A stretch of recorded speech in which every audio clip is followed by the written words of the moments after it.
got a good story on this one, so that's Oh, why good. I'm using it. It's time for Let's Get Real with your host from Bob Richards and Associates, Bob Richards. Well, hello, Bob Richards and Associates. Hello, Michael, and my associates behind me. Yeah. Can I be an associate too? Sure. Okay. Sure. Bob Richards and Associate Michael. There you go. There you go. I like the ring. Oh, good to see you again. You too. Thank you. Good to be with you. In our last podcast, we talked about your delightful trip to Cabo, Yes, sir. the hurricane, Yes, sir. and you said that you had some stuff that washed away behind your property where Yeah. you were. Called beach. Beach. Yeah. Yeah, lots of sand that just kind of disappeared in a matter of a day. And it wasn't kind of a slow, gradual to the water. It just like this wall that just fell off the beach. Were the cabanas there or something? Cabanas were down, and some of them had disappeared, and it was kind of an interesting deal. Could have been a lot worse. Absolutely could have been a lot worse. We dodged, or they dodged a bullet, and about a day and a half for us just to kind of chill inside and could go outside, but it was it was a little bit on the cloudy and not really Yeah. cool, but it was just a little bit different. So I did a little bit of work while I was there during that time, and otherwise you found me on the golf course, if you could find me. Well, you are a professional golfer. That is your work. It is. Golf to work, work to golf. There you go. That's kind of it.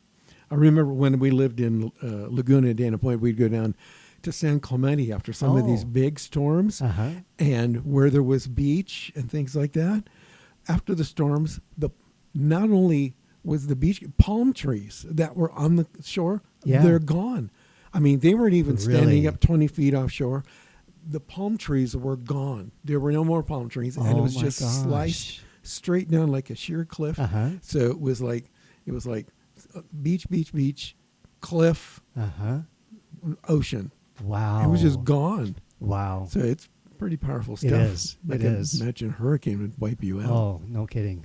Speaking of hurricanes, Yeah. let's talk about what my wife likes to talk about. Is the hurricane of cleaning Oh, yeah. and staging. Yeah. Yeah, so when I clean and stage, it's kind of like, yeah, right. And then the hurricane comes in and goes, yeah, we're doing this all over again. So, I understand there's probably 3 or 4 areas that homeowners forget to do when they're listing their home, not the least of which is cleaning Right. and staging. Right. Tell me about that. So you would think that these would be items in which a seller would just normally say, I'm going to have this cleaned, or I'm going to clean it, I'm going to fix it, I'm going to do it, I'm going to make it look the way it should be before I put it on the market. Okay, so the top 3 things, I kid you not, folks, the oven range. They think, well, it's okay because I got to use it to cook my food, and I got to bake something, and so I got to use the oven. So they leave it without it being cleaned and easy off or whatever else they use. They don't use it. So that one's a given, but they don't do it. Okay, number 2 would be the toilets. They just don't think that that's really that important or makes that big of a difference. And third is what's underneath the cabinets, and especially in the kitchen sink. Is there water that's been accumulated back there? What does it look like? And then I'll kind of add that because they're pretty much the same. Is it as far as rating? Is the refrigerator being clean? And so even though you might be living there and using it, it's got to be a clean, very organized refrigerator, or it just looks like an awful mess. And so those are the 3 or 4 items that people don't realize are so important to have clean, ready, done. It's not the corner up in the ceiling that you might have missed. It's not the bed bug over on the bottom left-hand side of your mattress. It's these other things that are causing or can potentially cause you a sale of your home. That's a really good point. I have another one I'd like to add, if Please. I may. It's from a real life experience. Uh-huh. So we went and checked out a home. It was a previously owned home. Okay. Well, currently lived in home. And, Linda is extremely fastidious. And she, has a real estate license in California. Uh-huh. Anyway, and she looks at all these things. The oven, I mean, if she was to go in a place, the oven's not clean, the toilet looks, anything other than pristine. Mm-hmm. she's not going to have it. So we're walking around the living room and go in the kitchen, and she looks on the floor. And lo and behold, what does she see? Roach traps. Is that right? She looks at me and she goes, "Do you see these roach traps?" I go, "Yeah." She goes, "So they obviously have some creepy crawly things living in here, and they have it. Let's see if they tell us about them yet." Mhm. And so we went through the whole place. Nobody mentioned the little roach traps. And finally she goes, "Well, I see you guys have roach traps." "Oh, yeah, we have a little bit of a infestation problem, but..." "So why did you not hire a pest control person?" "Well, these things seem to work fine. They're $5 at the store." No way. Is that right? Yeah. So That was the answer. guess if we bought that house or not. Wow. Go on, guess. I don't think so. It's like I don't think so. that sale was done. Uh-huh. And if you're using roach traps, don't put them out in the floor No. where people can see them, because somebody may have a wife like mine that's like, "Really? Uh-huh. Really? Are you Uh-huh. kidding me?" And you didn't tell me that there are things that... Oh, that's crazy. It was amazing. And to spray a house is what, less than $100 Oh, inside and out. Yeah. And again, did it cost them a sale? Yeah, likely did. It did. Yep. Yeah, and not only did we not buy it, but then Linda goes and gets on the phone, calls friends and family. "You will not believe what we saw Oh, today." yeah, Really? yeah. Which house was that? "Oh, that was the one around the corner from..." Yeah. Yep. Come on, guys. Yep. A whole different picture Yeah. from there on. Yeah, you have to get a beautiful presentation. The presentation is the key to closing the sale. That's right. That's right. And the fact that they say you never get a second chance to make a first impression, Right. that first impression is key. If you've got about 10 to 15 seconds walking into the door of a house that's for sale before you either continue to walk through or you're out the door, 15 seconds. Yeah, that's it. Now, that's pretty fast.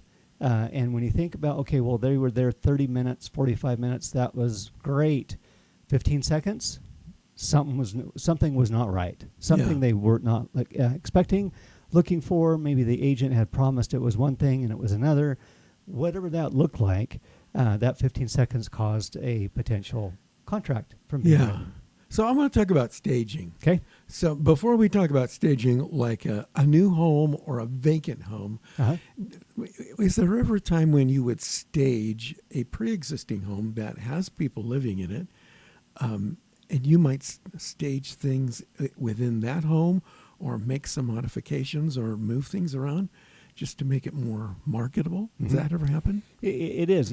Buyers don't want to see the Johnson home. They want to see it potentially being their home. So as they walk into a home and it's still lived in by the owners, and there's too much owner in that house, books, scrapbooks, regular books, mirrors, antiques, collectibles, on and on and on it does on the walls. And then you've got the furniture that is too big for that room. Yes, it's been there forever and they've always loved it right there, but it blocks the rest of the room. And so, yeah, you get a great picture of the TV where you're sitting in this recliner, but it's an obstruction, becomes that way. Then you got to get looking at the linen closets. You need to make sure that the towels are folded and the hand cloths are folded and looking good. Cabinets have to be looking good. You have to oil them down. You have to make sure that they look bright and shiny. And there's just a number of other things that are super important for a buyer to do that really isn't, in my opinion, optional. It's kind of a, you know what, you will do it this way, or I can't work with you. I just can't do it. I can't, in good faith, put your home on the market knowing that it's going to be substandard presentation to any buyer that walks in the door.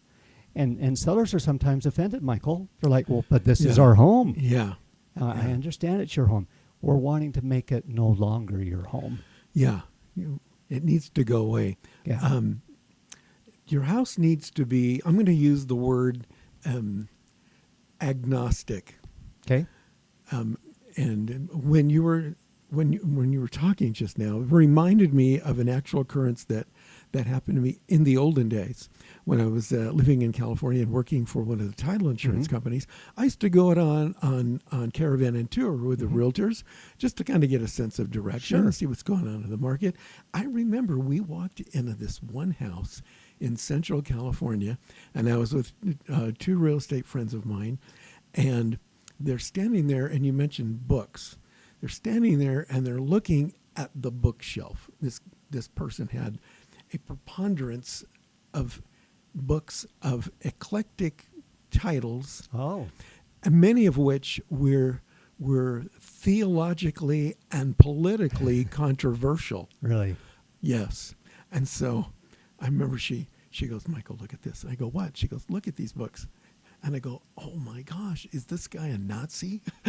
Or what religion is this guy? I mean, they were like out there stuff. And so she goes, I need to tell the listing agent that they need to tell the seller to get rid of these books because these are highly controversial and may have an impact on the sale. Yeah.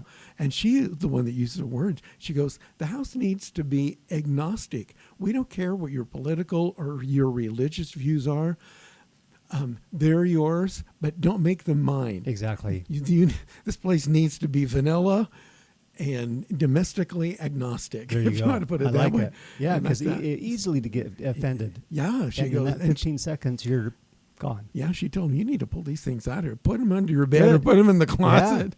But I'm not, and she told the listing agent, I would not bring a buyer in here just because of this. So if you want to change these out, that's fine. Yep. Because I oftentimes I find people that have collections of certain things. I say, you know what? You've got all this stuff in the china hutch or on this shelf or in this cabinet. Half it. Half it? What do you mean? Yeah. HALF, half it.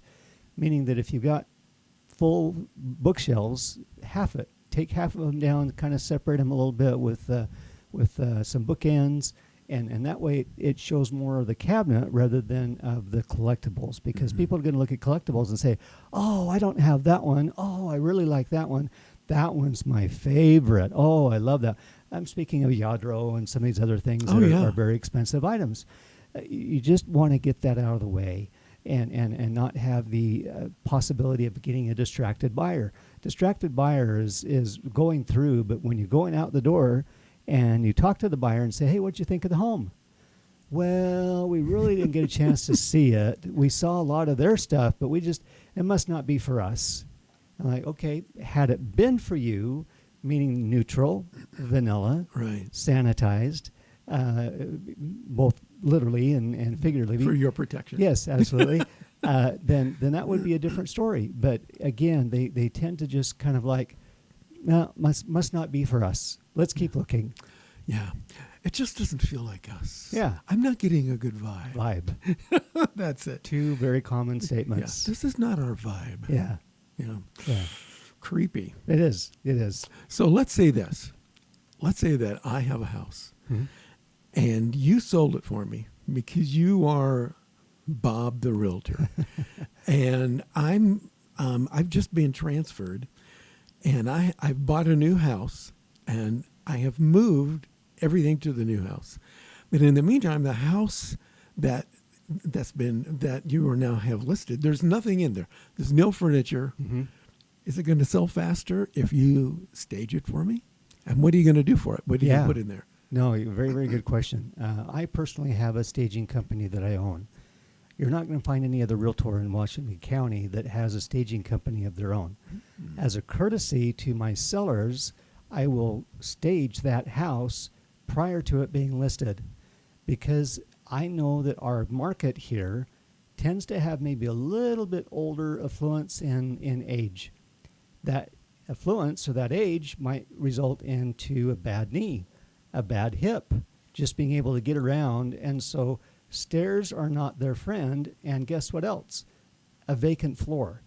If you get something for them to sit down on, like a couch, a couple of chairs, then they can talk amongst themselves as to what they like about the house, what they maybe would want to change or do. But they're a captive audience now. They're there and present in the house. There's nothing to worry about with the seller but it gives these folks just, oh, you know what, our table would look really good there. I like where they put the recliner. That's a great spot. And so we get them mentally moving in, Michael. It's so much faster and so much easier for them to say, you know what, we want to get an offer in on the house. So that staging mine is called exit stage right. Some people call that exit stage left, which is fine. I want to stage it right. Get it? I like Get it? that. Yeah. Okay. You must be in marketing. I am. I am. That's a good one. It's anyway. So those kind of things are just some add-ons that make a big difference. How much do I charge the sellers? Nothing. Really? Because what happens is that I can get them a better value. I can get it sold in less amount of time. My expenses are less, and I've got great and happy clients. If it stays on the market because there's stuff everywhere and the closet's full, and you look at the MLS listing and you get the picture of the master closet and it's just chock full, I'm like, why in the world did they use that photo? That's ugly. Mm-hmm. It absolutely just needs to go away. And sometimes they do, and sometimes that's my closet. That's a and they don't ever get the fact of being able to separate that from them versus the buyer. So have you ever had an instance where you staged the house? It's looking good. Mm-hmm. Buyer's impressed. I love this house. Everything here is great. Can we get it with all the furniture in here that's been staged? Has that ever happened? And do you do that? It has happened quite a bit because we do good quality stuff. And yes, we do accommodate. I'm not going to let a coffee table get in the way of a sale, or a bench or a chair or a dining table and chairs. That is not. Those things can be replaced, and I can't tell my seller, you know what, I'm not going to get involved in the sale of this coffee table because it ain't for sale, and the buyer's going to be like, well, okay, bye. Yeah. And you're just like, well, can you come back? No. Mm-mm. Yeah. So everything is available when I put these things in the homes. That's good. Because it might just have just the perfect spot, just the perfect color, just the perfect arrangement. Whatever it might be, it just somehow or for whatever reason strikes the buyer as being, that's nice. We would love that. Yeah. I don't charge outrageous prices. I mean, we're talking $20, $80, $150, something like that. It's just a courtesy fee, but at least gets a little bit of something that we can use to buy something else to replace it. Exit stage right. Exit stage right, yeah. So I have another question. Uh-huh. So, sometimes if we've lived in the house for a while, you may have seen this in the past 30 years, perhaps at least once. So they live there for a while and they've got this china hutch up against the wall. They move out. You're staging the home, and there's this giant shadow where the hutch used to be. And it looks really awful. As part of the staging, are you going to paint over that shadow so it doesn't look completely ridiculous? I strongly encourage the seller to get that done. Okay. Yeah, so it's on their dime, and because otherwise we're looking at me getting involved in the house sale too much. Okay. But I can provide the suggestion and say, if you do this, you will get that. And once they say, oh, okay, well, if that makes a difference. Do you know a painter? I absolutely do. And that's another thing too, Michael, is that the sellers are kind of in a situation oftentimes where they're like, who do I call? I don't know anybody. I've never dealt with a landscaper before. I don't know which carpet cleaning company is the best. I don't know which painter is the best. Those three are just a few. Then you have handyman, you have moving company, you have organizers, you have pest control people that you're wanting to get all done and in and out. Power wash people for the windows, the stucco that used to be brand new white that 6 months later is now red. Those kind of things that need to be part of the team. Thankfully, I've got a great amass of preferred vendors that know what my expectations are, and I know what they must do in order to stay as a preferred vendor. Oh. So that helps the client out, saves them some money, they get a little discount, and just first-class service, which is what we do or we don't do it. I know that you know everybody around here. So I know that you, if the new buyer was to say, Bob, this is great. You know what? We're going to have an open house party. We want you to come. Do you know of a great band that could perhaps play at our hey. music? You even have that information. Hey, absolutely, I do. You have access to musical live entertainment. Absolutely do. For housewarming parties. Yes, Call Bob. that's right. I'll call Michael. I understand that you have another great listing that you would like to show us Yeah. right now In at this fact, very moment. Where's I- this one? I do. This is out in Bloomington. This hasn't even been listed yet, Michael. So this is a coming soon pre-offering. Check this out before the sign goes up because I don't think it's going to last. So at this home in Bloomington, there's a variety of different areas in the Bloomington area. There's what's called the Bloomington Country Club area, and that's typically right around the golf course. Okay. There's Bloomington Gardens. There's Bloomington Townhomes. There's Is that it? Bloomington Condos. No, that's not the right one, but we'll get to the next one here, hopefully. Okay. And I'll just kind of bring this on. So it's called Garden Park is the name of the subdivision. And Garden Park is a non-HOA subdivision. And it was done not too terribly long ago in comparison to the rest of Bloomington. Oftentimes you'll see Bloomington that has 70s, 80s homes, early 90s homes. Is that And then you look at this one and that's like, wow, this is really a nice house. This isn't frumpy. It's not old. It doesn't have lead-based paint. It doesn't have asbestos. And so this is maybe like a 10 to 15-year-old home and a corner lot, third acre, and no HOA. People love that. They're just like, I can do whatever I want to, within reason. Yeah. But I don't have to pay dues. I don't have anybody knocking on my door saying, hey, you got a weed that's 4 inches too long. Get rid of it or I'm going to fine you. So this is called Garden Park. It's on 3530 South. So if you're looking where Bloomington is, it's on the southwest part of Bloomington area. So it's easy to find. But anyway, so stucco and rock exterior. We'll go inside here and take a look. It has a very large great room. This is That's it. nice. Again, we staged it. It doesn't have too much furniture, just enough to give a little bit of decor and color. Gas fireplace there in the corner, plantation shutters throughout the house. Did you stage this? I did. Yes. So this is an example This would of be your an example. stage. Yes, sir. This is nice. Yeah. And the one that we did in Sun River, same thing. We had staged that one from an earlier Nice. podcast. So we go on to the next photo. We get some kitchen and dining area there. A nice corner pantry that's quite large. You've got gas appliances, stainless black. The elevated bar that's there, tile flooring, so it makes it super, super easy to keep clean. You don't have to mop terribly much, and just is very, very easy. I like the great room concept, Michael, because everybody is involved in the conversation. You don't have anybody, why did you say, what's going on, what are you doing over there? Everybody's involved with everything else as far as the conversation and the meal and etc. We go on to the next photo here. Nice little dining area. It has access to the backyard, to the barbecue, and that's a medium-sized table. The picture doesn't really do it well, but it can seat in that area easily about 8 to 10 people. So Nice. that's a nice size there. Onward, we move on to the portion of the backyard, all pretty much desertscape. And so there's a few plants that are real, that are need a little bit of water, need a little bit of sun. But otherwise, you're not doing a whole heck of a lot of landscaping at all. Same as in the front yard. It's just pretty Yeah. much desertscape too. It's nice. So not sure if we have any others, or if that's the right one. I think that the last one, that is the last one. And so real quick details on this one, Michael. Yeah. It is 2,620 square feet, one level, no stairs, 4 bedrooms plus an office, 3-car side entry garage, formal living room as well. Mentioned the great room aspect of it. Storage, oodles of storage that's there. Awesome kitchen. Again, no HOA. We're at $696 on this one. Wow. And it'll be on the market next week. So it'll be the last week of October is when this will actually hit the market. That's So great. interested in taking a look at it, bob@buyutah.com. 435-703-UTAH is my number. That's 435-703-8824.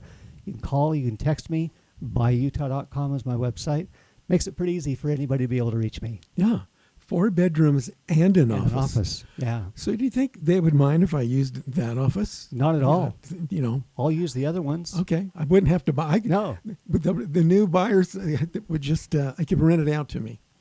Oh, it's just Michael. I'm very clean. Don't bother. It's okay. I think that's a beautiful home. That's great. It is. It is. Very well done. Bob, thank you so much for joining us today on another exciting adventure in Let's Get Real. Well, I want to remind everybody that they can watch your podcasts on YouTube. I think also on your website, you've got an archive of some. If you like to drive and listen to podcasts, you can listen to Bob's podcast on Spotify, Amazon, all the major podcast channels. We'll see you guys again next time with another exciting real estate adventure with Bob Richards and Let's Get Real. I'll be here too. This has been Let's Get Real with Bob Richards from Bob Richards and Associates. For more information, buyutah.com. We invite you to return again for another edition of Let's Get Real with Bob Richards from Bob Richards and Associates.